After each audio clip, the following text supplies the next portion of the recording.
Bienvenue au podcast du Centre évangélique La Borne Bruxelles. Préparez vos cœurs à écouter la parole.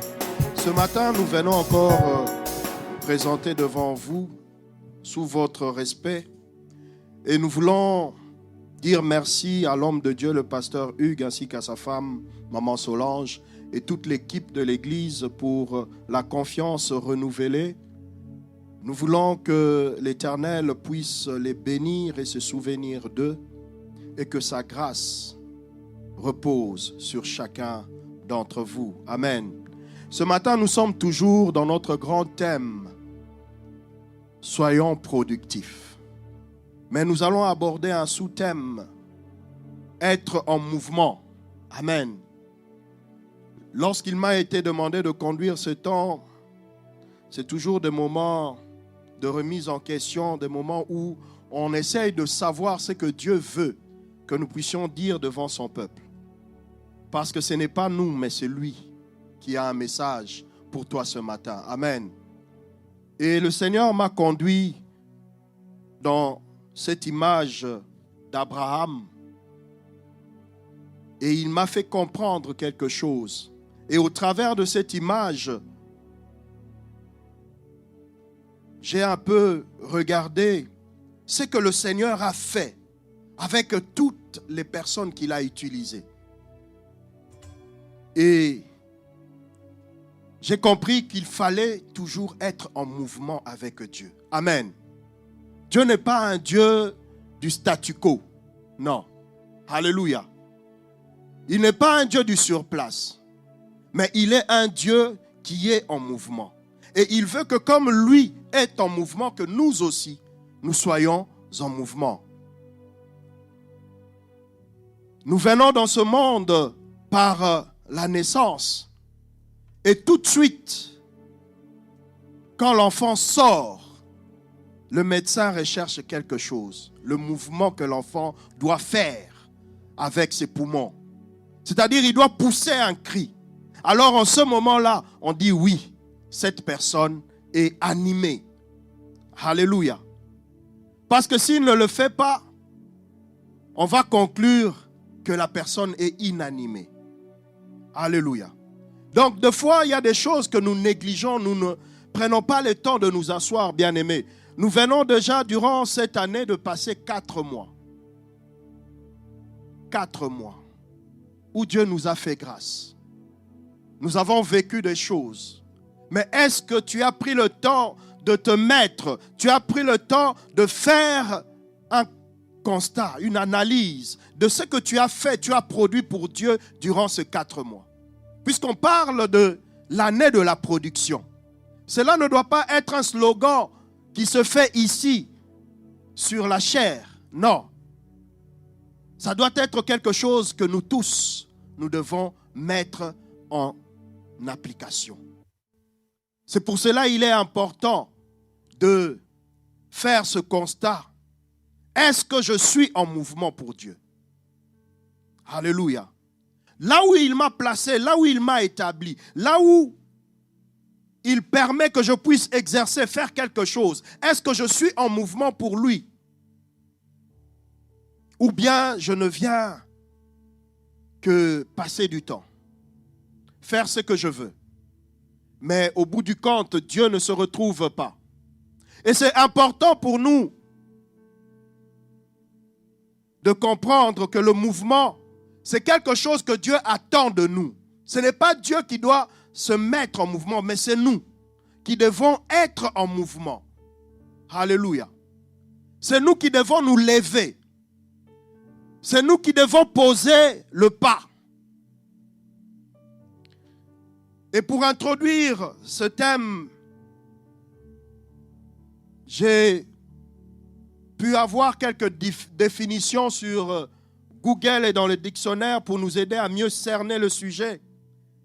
Et il y a 3 définitions que j'ai retenues, que j'estime que c'est vraiment important pour nous, pour comprendre.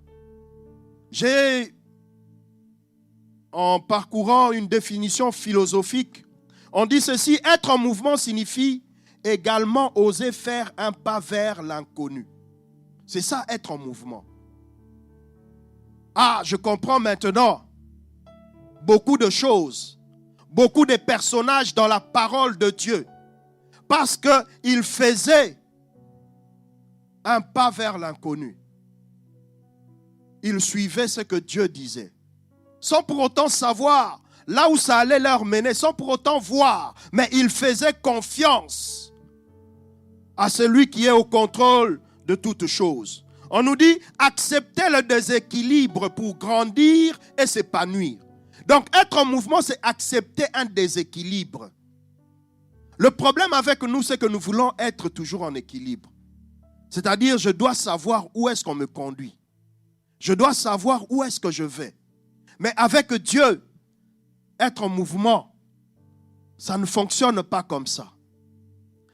Ça ne fonctionne pas comme ça. Il faut accepter le déséquilibre. On dit de l'accepter pourquoi? Pour grandir et s'épanouir. Et nous allons le lire dans le livre de Genèse, au chapitre 12, 1 à 4. Nous pouvons déjà le prendre. Je vais utiliser la version pain de vie. Et on dit dans Genèse 12, 1 à 4, le Seigneur dit à Abraham, quitte ton pays, ta maison, ta famille et la maison de ton père, puis va dans le pays que je vais te montrer. Le Seigneur commence par lui demander de quitter, premièrement, sa famille. Deuxièmement, la maison de son père. C'était un déséquilibre pour Abraham parce qu'il connaissait que sa famille. L'équilibre pour lui, c'était d'être dans la maison de son père. Mais le Seigneur lui dit, quitte, lève-toi, fais un mouvement de quitter et d'aller. Mais il va où? Vers l'inconnu. Seul Dieu savait où est-ce qu'il l'a mené. Et le problème avec nous aujourd'hui, nous voulons avoir le contrôle de tout. Surtout avec ce que nous avons aujourd'hui comme réseaux sociaux et tout ça. On veut toujours savoir ce qui se passe. Qu'est-ce qui a été dit sur tel? Qu'est-ce qui a été fait? Pour que je puisse savoir comment est-ce que je veux me préparer. Qu'est-ce que je veux pouvoir dire ou faire? Comment est-ce que je vais répliquer? Alors que le fonctionnement de Dieu, c'est le contraire. Alléluia. C'est le contraire. Il dit, puis va dans le pays que je vais te montrer. C'est-à-dire, pour être en mouvement, il faut que notre source soit Dieu, pas n'importe qui. Je ne peux pas faire les choses parce que j'en ai seulement envie, parce que je sens seulement, non. Je dois d'abord rentrer auprès de lui, qui est la source de toutes choses.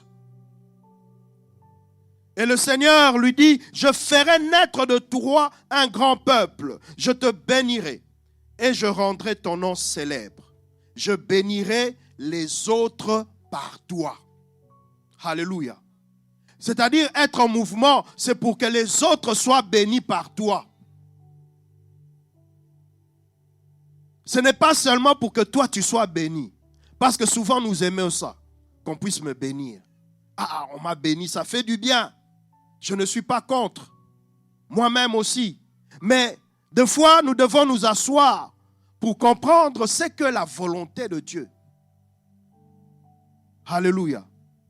Il a dit, je bénirai les autres par toi. Il devient source et canal de bénédiction. Mais d'abord, c'est Dieu. Alléluia. D'abord, c'est Dieu. Il dit, je bénirai ceux qui te béniront. Je maudirai celui qui te maudira. Par toi, je bénirai toutes les familles de la terre. Et au verset 4, on nous dit, Abraham s'en va. C'est-à-dire, il s'est levé pour aller. Alléluia. Il s'est levé pour faire un mouvement de partir. On dit, ça s'en va comme le Seigneur l'a commandé. Et son neveu Lot part avec lui au moment où il quitte Haran. souligne cela. Abraham a 75 ans. C'est-à-dire il n'a pas la force, la vigueur pour dire il est encore jeune. Parce qu'aujourd'hui, souvent on dit non, toi tu as déjà atteint un certain âge. Tu ne peux pas encore. Mais lui, c'est à 75 ans que Dieu lui demande de quitter et de partir. D'aller où? Vers l'inconnu. D'aller où? Dans l'endroit où seul Dieu sait. Lui, il ne sait pas. Il n'a pas le contrôle de ça. Mais Abraham s'exécute, il se met en mouvement. Et on dit qu'avec lui, son neveu, il a compris que dans cette affaire, moi aussi, je dois m'attacher. Je dois m'accrocher. Je ne dois pas rester. Il se met à le suivre, à partir. Et il y a une autre définition selon les dictionnaires français. On dit que être en mouvement, c'est être en action, montrer de l'activité. Être en action. Donc Dieu nous veut que nous puissions être en action. Dans ce que nous projetons, dans ce que nous voulons faire, il faut que tu sois en action. Ne sois pas seulement assis là en train de rêver. Le temps va passer. Oh bien-aimé, tu peux admirer une femme quand tu n'es pas encore marié et tu veux t'engager avec. Mais si tu n'oses pas, si tu ne fais pas le premier pas, cela ne va pas arriver. Ça va rester dans ta pensée. Mais tu n'as jamais sauté le pas. Tu n'es jamais parti vers elle. Mais tu l'admires, tu es là dans ce qu'on dit le fantasme. Ça va s'arrêter au niveau des fantasmes. Mais tu dois aller comme chez nous, au Congo on dit donc parler. Alléluia. Ouvrir ta bouche et commencer à déclarer. Alléluia. Monter des stratégies. Parce que tu pourras aussi parler, mais elle n'accepte pas. Elle dit non, non, non, non. Donc tu dois être en mouvement. C'est-à-dire commencer à réfléchir comment est-ce que je dois devenir la pensée pour cette dame. Alléluia. Donc je dois montrer des stratégies. Je dois chercher des moyens. Qu'est-ce que je peux mettre en œuvre? Si tu ne le fais pas, rien ne va se passer. Quelqu'un d'autre qui est plus courageux que toi viendra et prendra la fille. Tu vas rester là, tu vas te dire, ah, mais cette fille-là, tu sais, moi aussi je l'aimais, hein? Moi aussi je voulais. Mais tu n'as jamais parlé. Tu n'as jamais sauté le pas. Tu es resté dans une position statique.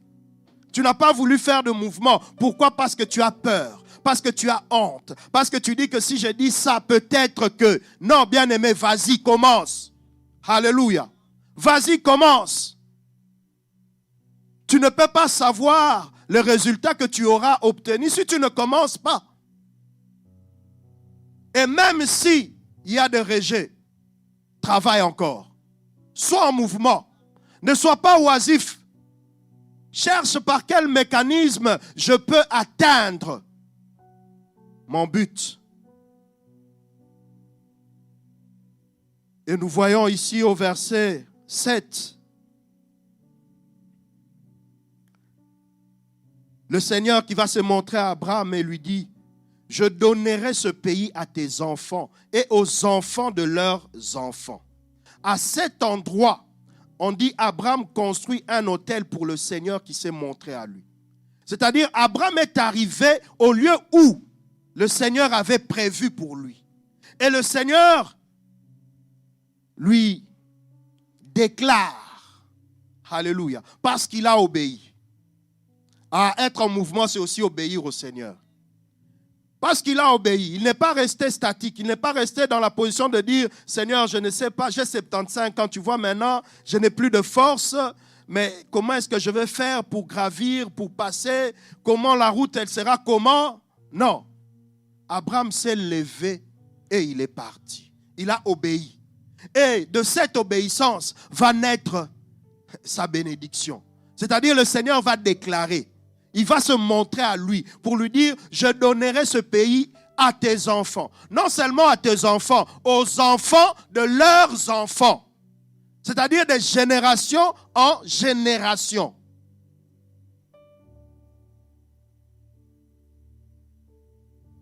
Le mouvement qu'a opéré Abraham, celui de quitter et d'aller vers l'inconnu, mais sur base de la parole de Dieu. Très attention. Parce que souvent, on a des ainsi dit l'Éternel qui ne sont pas des ainsi dit l'Éternel. C'est toi-même seulement qui sens dans ton cœur. C'est toi-même seulement qui as des inspirations. Mais tu viens, tu dis, le Seigneur m'a dit. Vous savez, le Seigneur m'a dit, c'est un haut les mains. C'est-à-dire, face à ça, on ne sait rien te dire. On ne peut pas te refuser quelque chose. Si tu dis, le Seigneur m'a dit, il ne faut pas que ça soit seulement une conviction. Ça commence par une conviction, peut-être. Mais prends le temps de plier tes genoux, de dire, Seigneur, est-ce que réellement, c'est ce que tu veux que je fasse? Alléluia. Parce que le Seigneur se laisse trouver par ceux qui le cherchent. Prends le temps. Si tu dois t'enfermer quelques jours, prends le temps. Enferme-toi. Prie, parle-lui. Dis, Seigneur, je m'attends à toi. Tu m'as parlé peut-être dans un songe, dans un rêve. Mais là maintenant, Seigneur, parle-moi au travers de ta parole. Seigneur, donne-moi un signe. Envoie quelqu'un qui me confirme ces choses. Parce que je ne veux pas faire des choses par moi-même. Je ne veux pas que ça soit seulement oui. Parce que l'orateur là avait bien parlé, il avait bien prêché. Alors, du coup, tu as dit oui, moi aussi. Mais tu n'as pas pris le temps de rentrer, de chercher Dieu. Alléluia.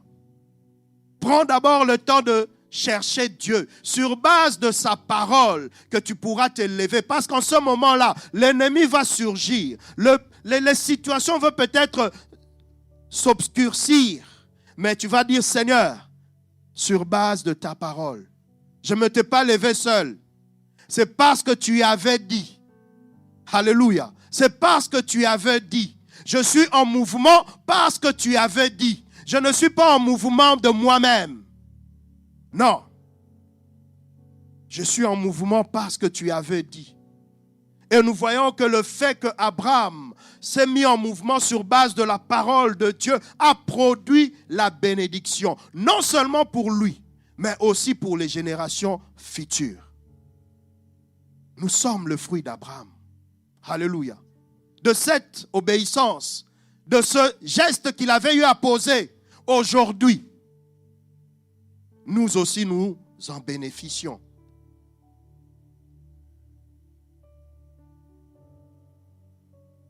Il n'est pas resté insensible à ce que Dieu a dit pour lui.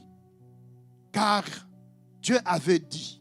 Mais Dieu, quand il dit, la chose s'accomplit. C'est-à-dire, il a déjà fixé. Quand lui parle, toi tu vois le maintenant. Tu dis, ah, le Seigneur m'avait donné, mais le Seigneur m'avait dit, j'ai telle promesse. Mais non, quand Dieu parle, il y a déjà l'accomplissement. Alléluia.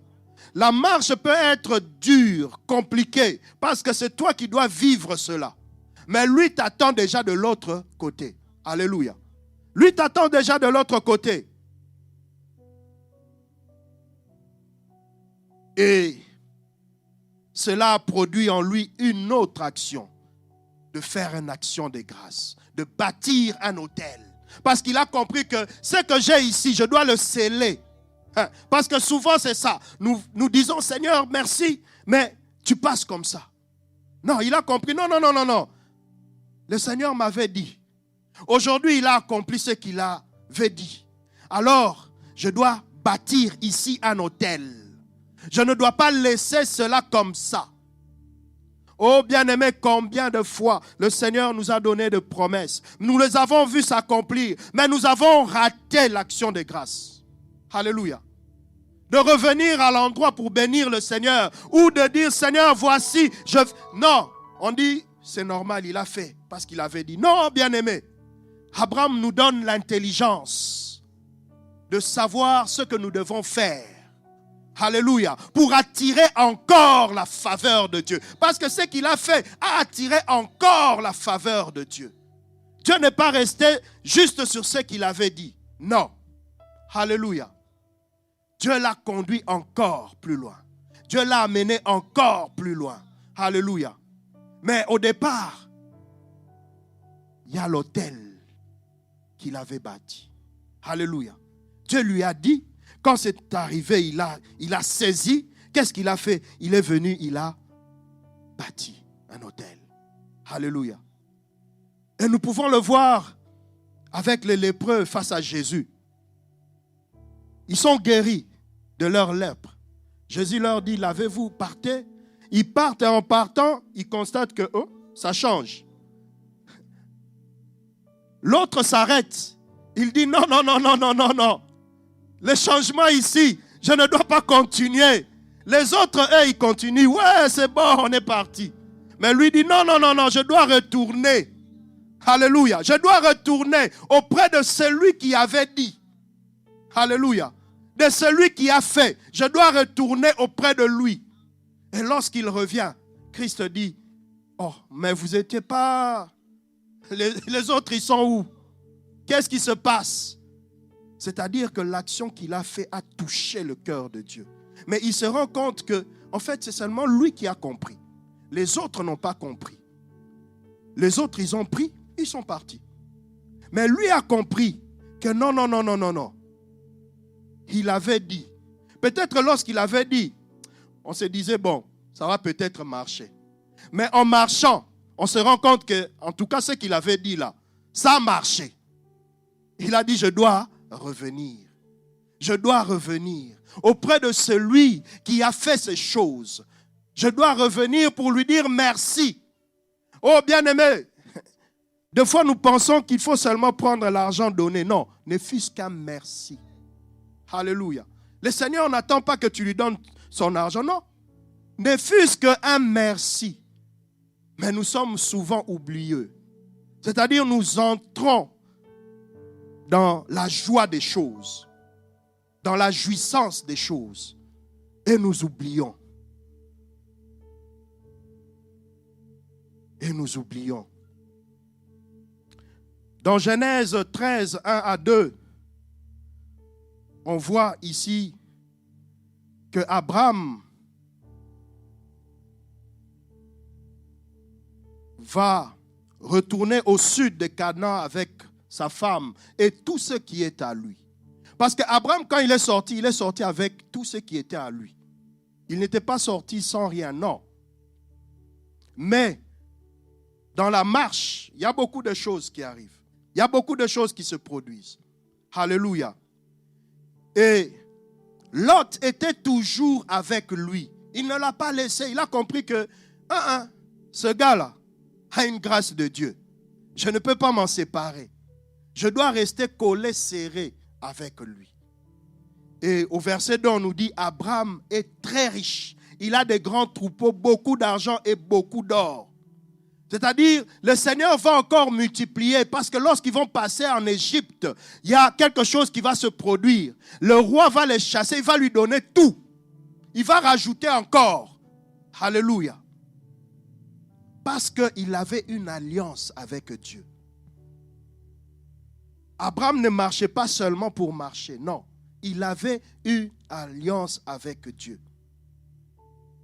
Et nous voyons que Dieu qui avait dit que je vais te bénir, il s'est trouvé des moyens,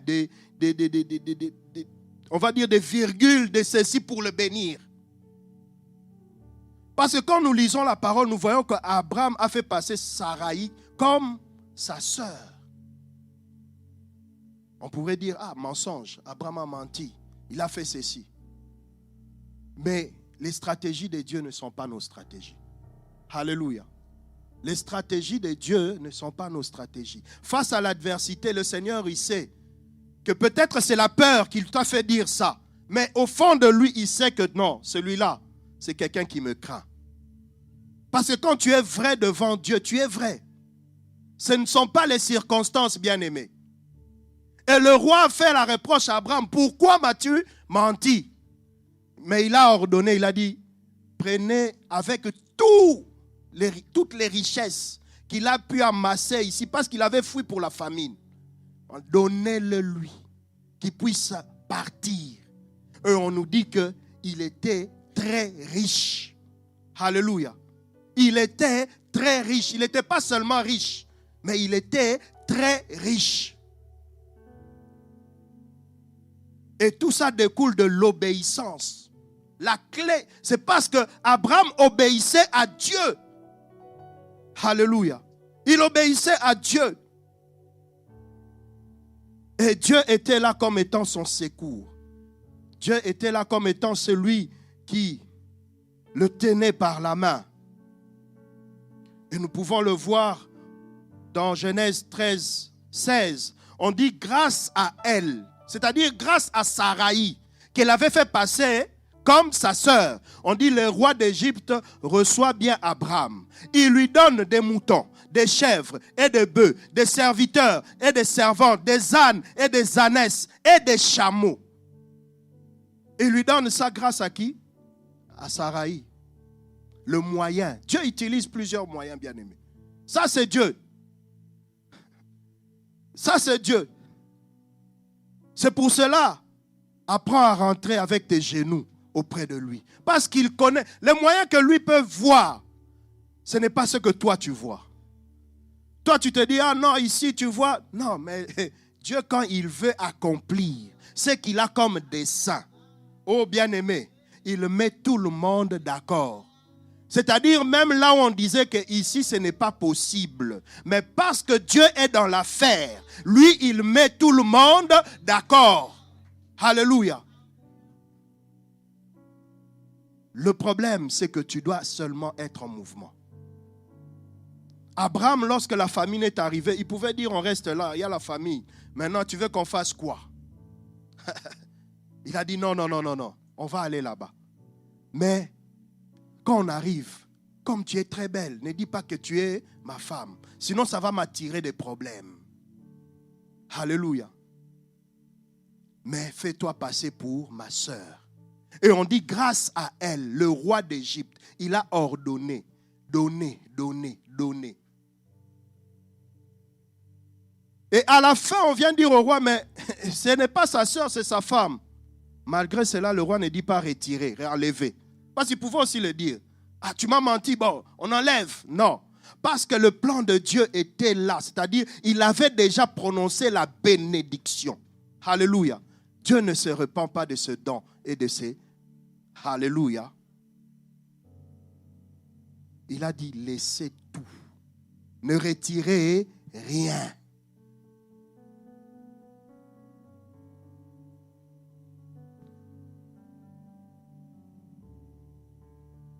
Et dans Genèse 22, versets 1 à 3, nous voyons que Abraham va faire encore un mouvement. Le mouvement demandé par Dieu. Celui d'aller à la montagne pour offrir son unique fils que Dieu lui-même, du reste, le lui avait accordé. Alléluia. Genèse 22, 1, on dit, après cela, Dieu veut voir si Abraham est toujours prêt à lui obéir.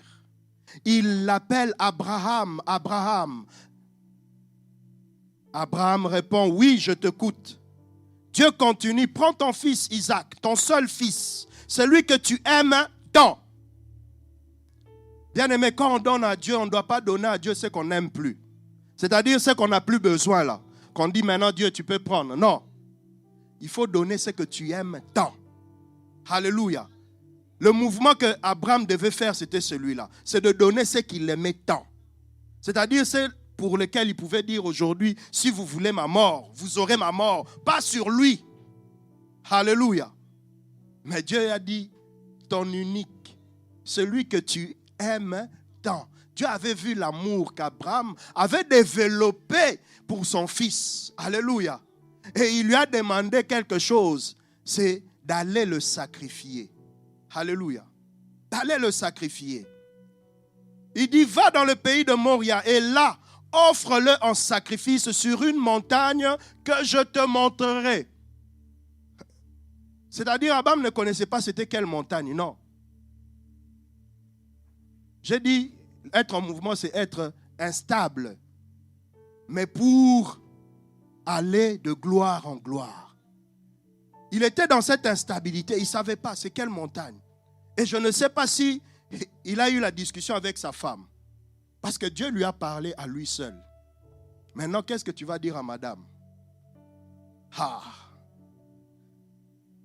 Il y a des choses que Dieu va te demander à toi et à toi seul. Apprends à fermer ta bouche. Parce qu'Abraham, s'il avait dit à Sarah, je ne pense pas que Sarah l'a accepté. Hein? Parce que quand on lit l'histoire d'Abraham et de Sarah, on met souvent en évidence que Sarah avait ri. Mais celui qui a commencé à rire en premier, c'est Abraham. Alléluia. Ensuite, Sarah.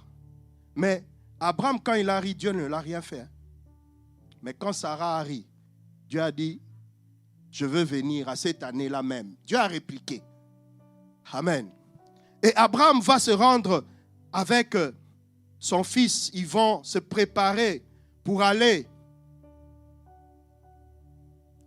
On dit le jour suivant, Abraham se lève tôt le matin. Il coupe du bois pour le feu du sacrifice. Il prépare son âne pour le voyage. Il prend avec lui 2 serviteurs et son fils Isaac. Puis, il part vers l'endroit que Dieu lui a montré. Celui qui fait tout ça, c'est Abraham. Des fois, nous voulons que Dieu fasse des choses que nous devons faire. Être en mouvement, c'est-à-dire, tu as ta part dans des choses que toi, tu dois te lever pour faire. N'attends pas Dieu, parce que tu l'attendras longtemps. Il ne va jamais se manifester. Ce n'est pas son rôle, ce n'est pas sa part. C'est ta part à toi. Et c'était la part d'Abraham de faire quoi? De couper le bois, de préparer tout. Alléluia. Ce n'était pas la part de Dieu. Et ils vont aller. Et j'aime, dans Genèse 22, verset 5, Abraham dit à ses serviteurs, restez ici avec l'âne. L'enfant et moi, nous allons là-haut pour adorer Dieu. Puis nous reviendrons vers vous. Bien-aimé, en tant qu'humain, on va dire, Abraham okosi bango. Alléluia. Parce que lui sait qu'il va faire quoi? Un sacrifice. Mais c'est ce que je vous ai dit, apprends à fermer ta bouche. Il n'a pas dit au serviteur que, vous voyez ici, Dieu m'a demandé d'aller faire ceci. Parce que des fois nous ratons, nous passons à côté parce que nous parlons beaucoup. Alléluia. Ils savaient que cette affaire-là ne leur concernait pas.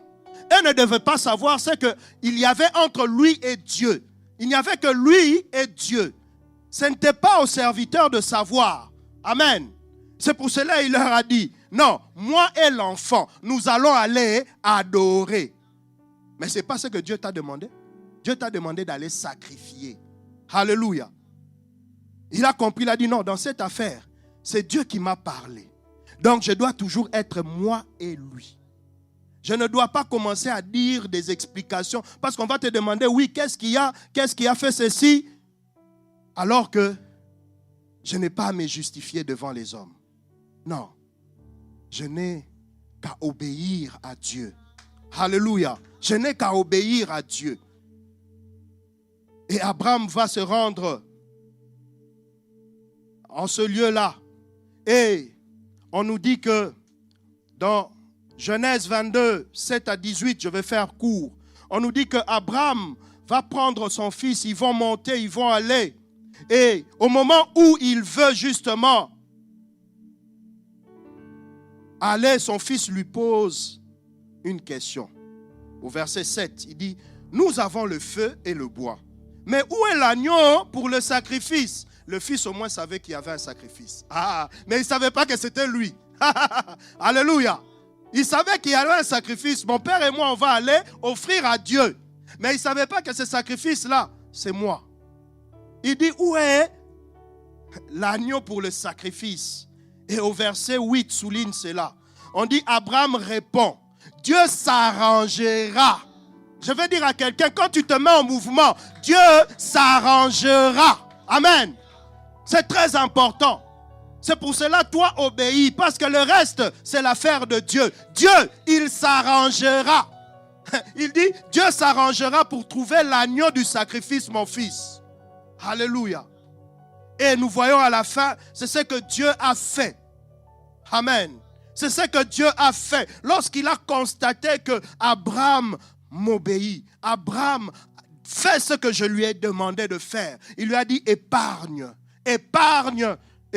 ton fils. Alléluia. Regarde à côté, il y a un agneau. Sacrifie-le. Alléluia. Le mouvement l'a conduit, il l'allait, mais il ne savait pas. Il ne pouvait pas imaginer que Dieu avait déjà pourvu. C'est-à-dire Dieu s'était déjà arrangé pour qu'il y ait un agneau là-bas. Mais il s'est seulement mis en mouvement. Il a mobilisé son équipe. Il s'est mis en mouvement. Oh bien-aimé, le problème avec toi, parce que tu attends encore. Oui, ça fait 4 mois. On a parlé de soyons productifs. Oui, mais tu ne te mets pas en mouvement. Alléluia. Tu ne te mets pas en mouvement. Tu as tellement peur. Tu veux avoir toute la maîtrise de la situation, savoir qu'est-ce qui va se passer, qu'est-ce qui va arriver. Je dois voir un peu qu'est-ce qu'on va dire. Non, Dieu ne regarde pas à tout ça. Alléluia. Dieu ne regarde pas à tout ça. Et nous pouvons rapidement aller, puisque le temps me fait défaut, dans 2 Rois 7, 3 à 7. On nous parle de 4 lépreux. 2 Rois 7, 3 à 7. 4 lépreux sont installés près de la porte de la ville. Ils se disent l'un à l'autre, pourquoi rester ici à attendre la mort? C'est ce que souvent nous faisons. Tu dis, moi je suis déjà bien comme ça. Hein. Moi ça va, je n'ai pas besoin. Hein.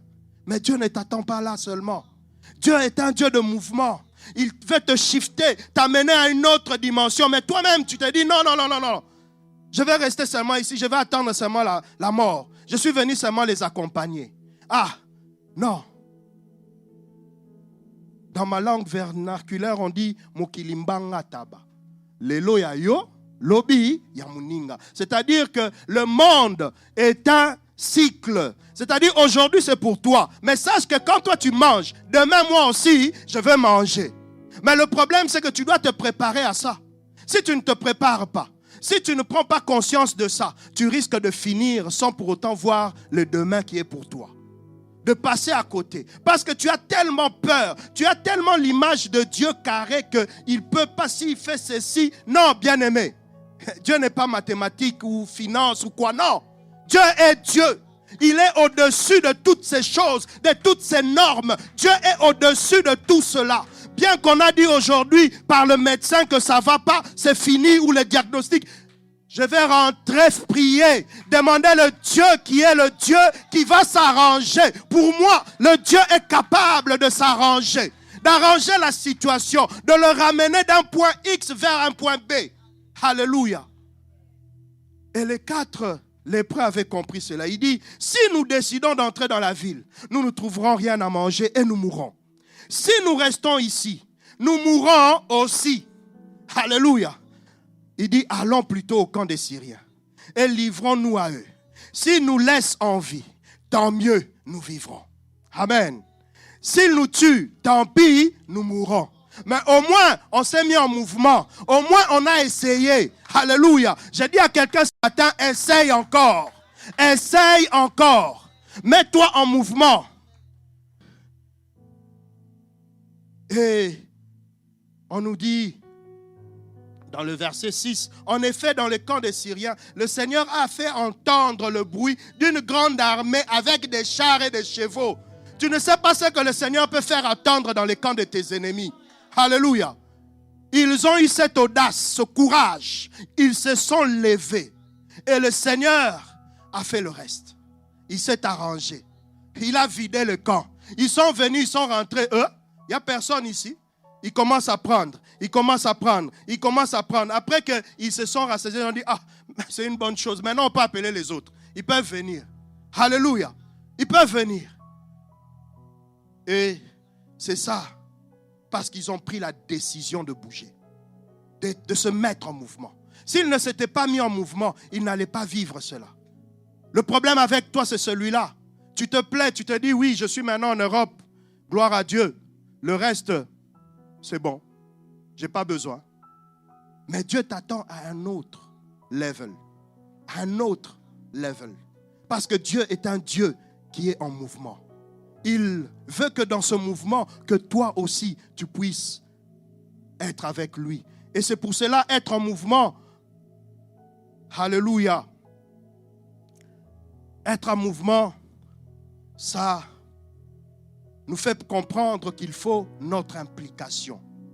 Alléluia. Si tu n'es pas impliqué, rien ne va arriver. Dieu reste Dieu, bien-aimé. Des fois, on croit que notre situation change la position de Dieu. Non. Dieu reste Dieu. C'est-à-dire, il y a ton implication. Alléluia. Et deuxième chose, notre participation. Tu dois participer. Si tu ne participes pas, Dieu, lui, il a déclaré. Il sait là où il t'attend. Mais toi, maintenant, au lieu de se mettre en mouvement, au lieu de marcher, d'aller vers cela, tu ne le fais pas. Alléluia. Tu ne le fais pas. Et nous allons, pour terminer, prendre un dernier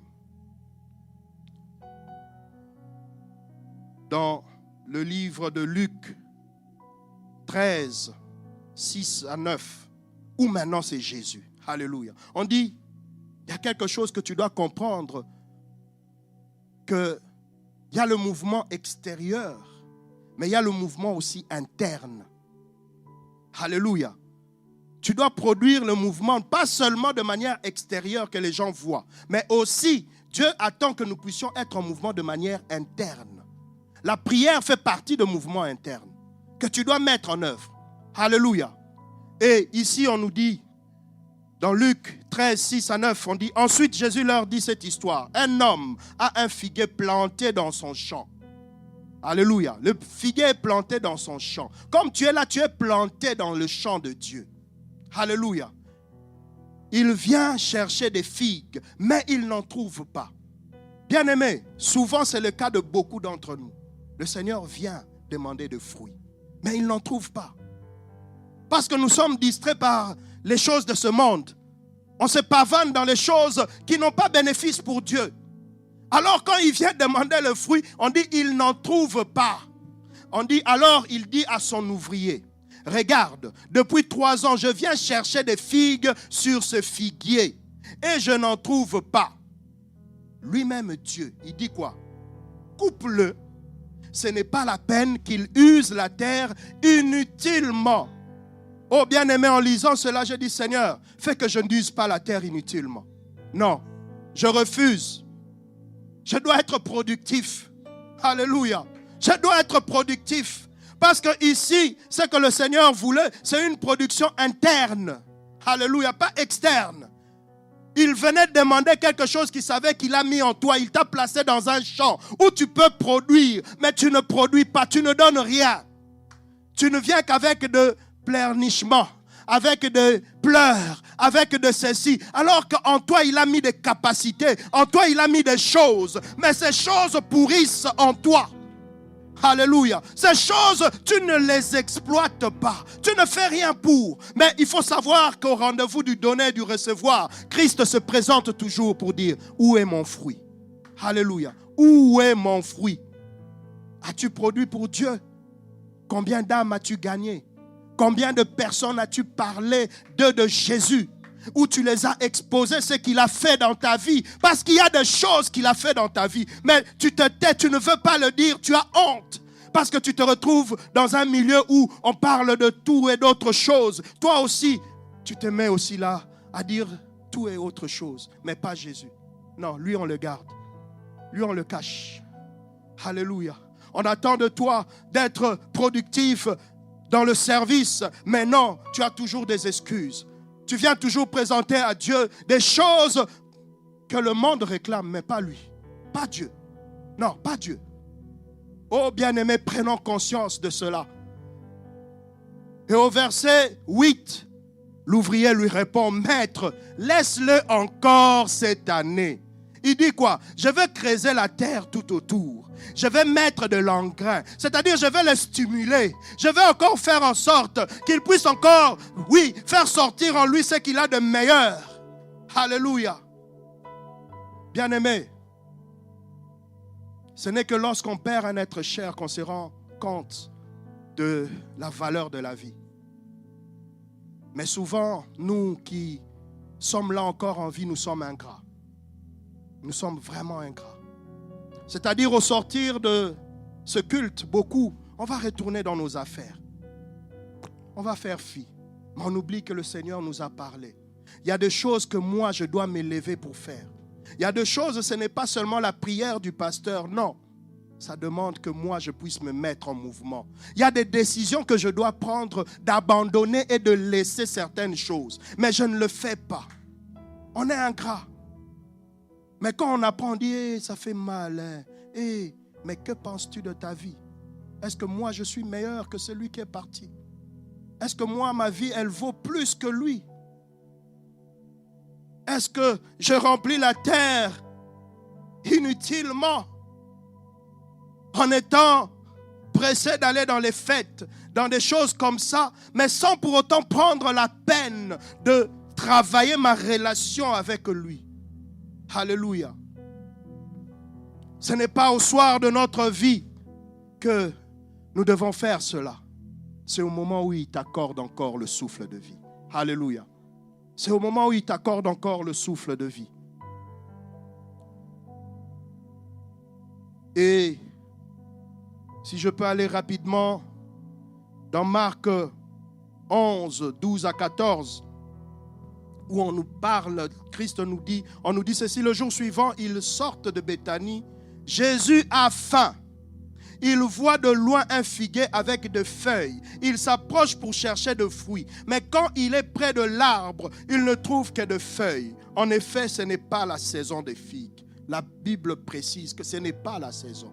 Mais pourquoi tu réclames? Parce que ce n'est pas la saison. Non. Le Seigneur sait qu'il a mis en nous des potentialités. Que c'est au moment où tu peux, travaille encore. Parce que lorsque ça ne sera pas la saison, tu auras déjà travaillé. Alléluia. Tu auras déjà fait quelque chose. Mais si tu restes, tu dis non, moi je veux faire que lorsque ça sera la saison. Lorsque tout sera bien.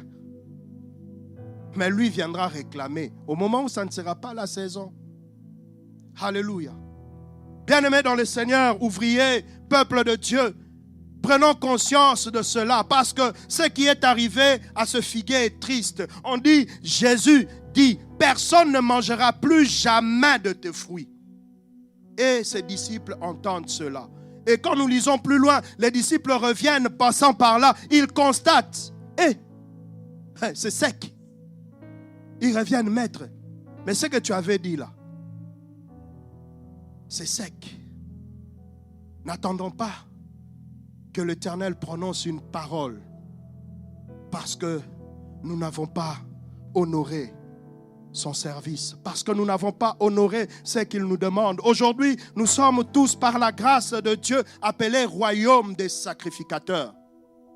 Ne cherche pas, oui, moi je dois avoir seulement un titre, un positionnement dans la maison de l'Éternel pour faire quelque chose. Non! Approche les responsables, demande, qu'est-ce que je peux faire? Où est-ce que vous avez un besoin? Je peux me sentir utile dans quel domaine? Alléluia. Qu'est-ce que je peux apporter? Parce que le Seigneur viendra réclamer au moment où tu ne t'entendras pas. Alléluia. Il viendra réclamer, bien-aimé. Ne prenons pas tout pour content, non. Il viendra. Il y aura un moment où le rendez-vous du donner et du recevoir. Qu'est-ce que tu as fait? Est-ce que tu remplis inutilement cette terre? Est-ce que nous remplissons inutilement cette église? Est-ce que nous remplissons inutilement? Nous sommes là contents d'être là bien habillés le dimanche, venir écouter la parole comme pour nous laver la conscience. Mais après nous retournons dans ce que nous faisons. Nous disons oui, tu vois, maintenant j'ai le travail, maintenant j'ai les enfants, maintenant j'ai le mari. Mais on oublie que le Seigneur viendra. Et lorsque le rendez-vous du donner et du recevoir, tu seras seul face à lui. Il n'y aura pas mari, enfant, travail et tout ça. Tu seras seul. Alléluia. Alors lève-toi, mets-toi en mouvement. Élevons-nous dans la prière. Merci d'avoir pris ce temps. Si ce podcast t'a encouragé, n'hésite pas à le partager et t'abonner pour ne manquer aucun prochain épisode.